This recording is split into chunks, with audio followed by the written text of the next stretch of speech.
तनवीर साहब, वक्त से पहले थोड़ा सा सेलिब्रेट कर लिया मुझे लगता है लाहौर कलंदर्स ने भी, और लग भी ये रहा था 85 रन 10 ओवर में टारगेट चेस करना। लेकिन हैदराबाद ने जो कमाल किया उस पर तो हम बात करेंगे ही और अपने शो में भी करेंगे।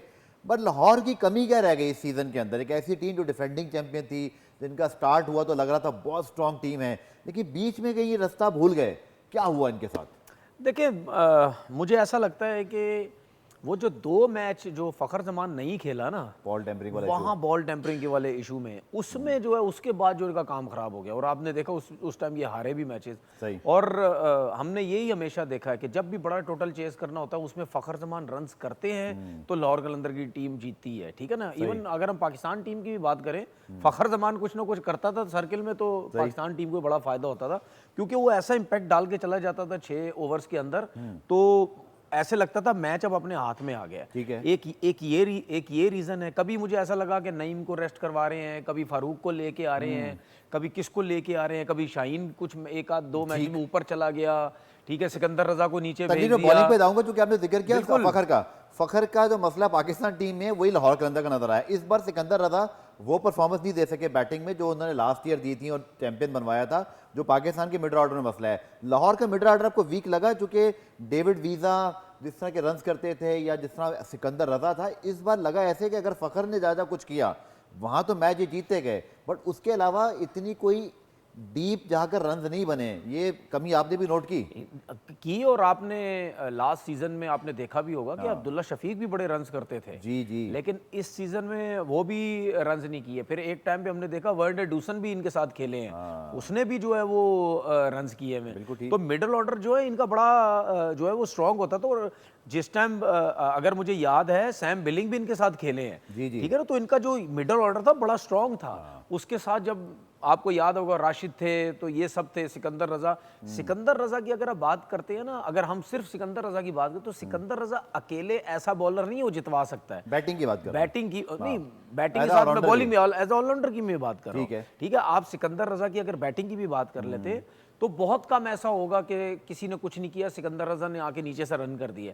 वरना उसको सपोर्ट चाहिए ऊपर से तब जाके। लेकिन बॉलिंग में भी उसको सपोर्ट चाहिए। राशिद एक टाइम पे था, उस दौर में जो है वो जमान खान की फॉर्म, हारिस की, शाहीन की, ये बड़ी जबरदस्त लगी हुई थी। लेकिन हमने जब ये सीजन आप देखें, जब 3 दफा जीता ना लाहौर, 3 दफा जीतने 4 में से 3, ठीक है, 3 दफा जीतने में वो टीम आप देखो, उससे पहले जो हारते रहे हैं और इस दफा भी जो हारे हैं, इनकी जीतने वाली टीम्स में देखें और वैसे टीम्स देखें, इनकी जब हम इनके सीनियर्स बॉलर की जब मार पड़ती है, परफॉर्मेंसेस नहीं होती हैं, तो टीम क्लैप्स कर जाती है। वो जो मैचेस है ना जिसके अंदर इस बार शाहीन और हारिस को रन्स पड़े, जीते हुए मैच ही हार गए। कुछ लोग ये भी कहते हैं जमान खान एक बहुत बड़ा फैक्टर था, उसने बहुत क्लोज मैच जितवाए थे जब वो लास्ट ओवर करते थे। आपको लगता है कि शाहीन अगेन विकेटें उनकी नजर आएंगी आपको हमेशा की तरह, क्योंकि विकेट टेकर तो हैं, हारिस रऊफ की विकेटें नजर आएंगी, लेकिन वो जो 1-2 मैचों में खासतौर पर जो खुशदिल शाह वाला मैच था, शायद अगर वो मैच ये सील करते तो आज इस सिचुएशन में ना होते कि आप दूसरी टीमों पर निसार कर रहे हैं। आपको समझते वो मैच बहुत भारी पड़ गया। बिल्कुल जाहिर सी बात है, मैच भारी पड़ गया। बिल्कुल, मतलब अगर वो कराची हार जाती तो कराची अगला मैच जीतने की बात ही ना करती, ठीक है। उनके लिए वैसे ही खत्म हो चुका था, ज्यादातर चांसेस यही थे। और लाहौर जो है, लाहौर जो वो मैच हारा कराची से, तो उसकी वजह से इनको ये आज ये देखना पड़ा, सिचुएशन देखनी पड़ी। लेकिन बात वही है ना, मैच किसने हरवाया? शाहीन ने हरवाया, हारिस रऊफ ने। चलिए जी, हमने बात कर ली पहले तो लाहौर की, चूँकि वो बाहर हुए, लेकिन हम बात करते हैं कराची की टीम की। चूँकि उनका भी यही मसला था कि स्टार्ट अच्छा मिला, छुट्टियाँ आ गई, वो छुट्टियों के बाद चीज़ें उन्होंने बेहतर की। देखिए जैसे हैदर रज़न ने भी उनके ट्वीट किया, जो उनके जीएम हैं, उन्होंने कहा जी कि हमने फाइट बैक किया लेकिन थोड़ा ताख़ीर कर दी। वो ताख़ीर तो न समझ में आती है कि एक आध मैच पहले जीतना चाहिए था, लेकिन आपको कमी क्या दिखाई दी उनकी टीम के अंदर? अब हाईलाइट करें जरा। कराची की टीम में और कोयटा ग्लैडिएटर की टीम में बहुत कमी है। कराची की टीम में जो मुझे नजर आता है, हर साल इनका कप्तान चेंज हो जाता है, इनके कोच चेंज हो जाते हैं। इस बार तो वार्नर 2 साल से 2 साल से हैं। कभी कोच चेंज हो जाता है, ठीक है। अगर ये भी होते हैं तो इनकी जो प्लेइंग 11 है, चेंज हो जाती है, ठीक है, वो चेंज हो जाती है। कभी किसको खिलाते हैं, कभी किस। आपके सामने इस दफा क्या है, मुझे हैरत है कि इरफान नियाज़ी को रिटेन नहीं किया। बिल्कुल बिल्कुल। अब इस दफा देखें ना, क्या आपने आखिरी 2 मैचेस में साद बेग को नहीं खिलाया, सलमान आगा को मैच खिला रहे हैं, जिसकी परफॉर्मेंस नहीं है, ठीक है ना। तो मतलब ज्यादती तो है ना। पाकिस्तान के कप्तान नंबर 3 पे खेलते खेलते ही रहे बस सिर्फ आई थिंक क्या परफॉर्मेंस सलमान आ गए, क्या परफॉर्म, कोई कितना कोई फर्क पड़ा परफॉर्मेंस उनकी नहीं है। परफॉर्मेंस से। अब जब सलमान परफॉर्म नहीं कर रहा हाँ। तो इनका हेड कोच क्या कर रहा है, इनका कप्तान क्या कर रहा है, हाँ। ठीक है। उसके बाद हमने वैसे ही देखा इन्फ्लुएंस इतना ज्यादा है और लोगों का भी, तो जिसकी वजह से इनकी टीम अच्छा, आपने कोयटा की बात की तनवीर, मुझे लगता है कोयटा ले बहुत चेंजेस करते हैं और कराची वाले चेंज नहीं करते, दोनों को बैलेंस नहीं आता। कोयटा की देखिए, मैंने ये देखा है। कोयटा की कोचिंग स्टाफ में भी चेंजिंग की जरूरत है भाई। ठीक है। कप्तान जो आप बना देते हैं वो चलिए मैं कोयटा पे आता हूं, मैंने सिर्फ एक मिसाल दी थी। मैं कराची की बॉलिंग की बात करूं, हसन ने मुझे लगता है कि तकवा से बढ़ के बॉलिंग की है।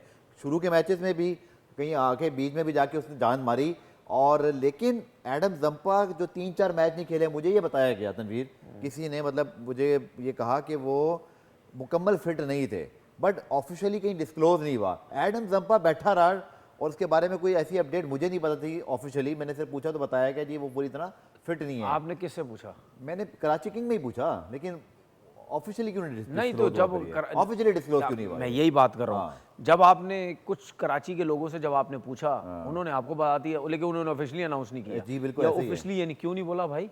वजह एक सिंपल सी चीज मैंने है, यहाँ एक तक लड़का पूछा, अनफिट मैंने है, यहाँ तक अगर वो पूछा, नहीं खेल सकता मैंने तो कहा खत्म, भाई, उसको आप हटा दो, मैंने कहा क्या बता दो आप मीडिया में आके कि नहीं यार ये अनफिट है। मुझे आखिरी मैच में कहा गया जाहिद महमूद को आपने क्यों बुलाया?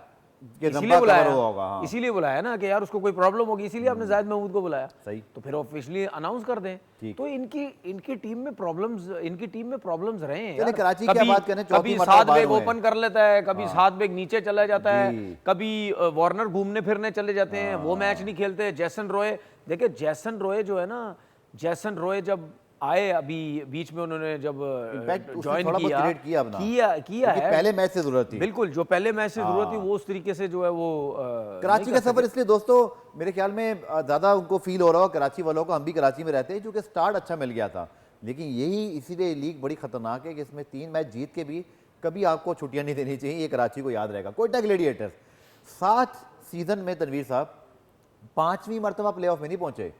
लास्ट ईयर फाइनल खेले थे, परफॉर्मेंस अच्छी थी, लेकिन उस सीजन में अकील हुसैन, अबरार, इसी तरह राइली रोसो, ये किसको सोचना चाहिए, ये किसको सोचना सारा चाहिए? कुछ था। क्या 7 सीजन में 5 मरतबा बाहर नहीं, ये किसको सोचना चाहिए? क्या फ्रेंचाइज के ओनर को नहीं सोचना चाहिए? क्या नदीम उमर साहब को नहीं सोचना चाहिए? अच्छा चले पहले तो ये बताएं कि इस टीम में क्या कमी थी इस बार। अच्छा मैं आपसे पूछना चाहता हूं। देखिए नदीम उमर साहब को नहीं सोचना चाहिए, सोचना चाहिए, जिनका पैसा लगा हुआ है, खुद क्रिकेट लवर है वो। बिल्कुल कि 5 दफा ऐसे हो चुका है हमारी टीम क्वालिफाई नहीं कर पा रही, क्या हमने करना है? आपको याद है शेन वॉटसन को जब इन्होंने हेड कोच बनाया था कितना शोर मचा था कि यार ये क्यों आ गया, ये आएगा, ये सुनता नहीं, बिल्कुल ये सुनता नहीं है किसी की, ठीक है, ये सुनता नहीं किसी की, ये तो ये कर देगा। और सरफराज हटा भी शेन वॉटसन की वजह से ही था। सबने ही बोला था कि सरफराज को शेन वॉटसन नहीं हटा सकता, कोई और नहीं हटा सकता। मैंने पूछा था ऑक्शन में, ड्राफ्ट में,